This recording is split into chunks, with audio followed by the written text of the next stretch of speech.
সুজি উপমা এভাবে বানালে যেমন ঝরঝরে হবে তেমন দারুণ টেস্ট হবে, আর তেমন রেসিপিও কিন্তু অবশ্যই স্বাস্থ্যকর হবে।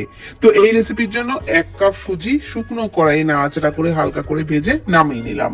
তারপর ওই কড়াইয়ে সাদা তেলের মধ্যে দিয়ে দিলাম 1 মুঠো চিনে বাদাম। বাদামটাকে লালচে করে ভেজে তুলে নিলাম।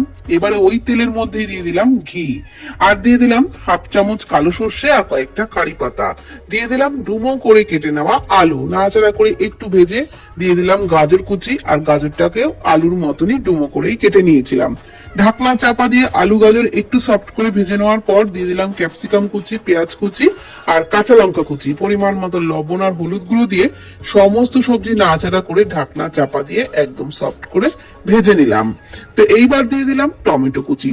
টমেটোটাকে নাড়াচাড়া করে সমস্ত সবজির সাথে একটু ভেজে নিয়ে দিয়ে দিলাম ভেজে রাখা সুজি, আর সুজিটাকে দিয়েও কিন্তু সমস্ত সবজির সাথে নাড়াচাড়া করে একটু ভেজে নিতে হবে। দিয়ে দিলাম একটু চিনি, এই রেসিপিটা একটু মিষ্টি মিষ্টি হলে খেতে ভালো লাগে। তারপর নাড়াচাড়া করে নিয়ে দিয়ে দিলাম জল, আর এখানে 1 কাপ সুজির জন্য 1.5 কাপ জল বারে বারে দিয়ে কিন্তু নাড়াচাড়া করতে হবে।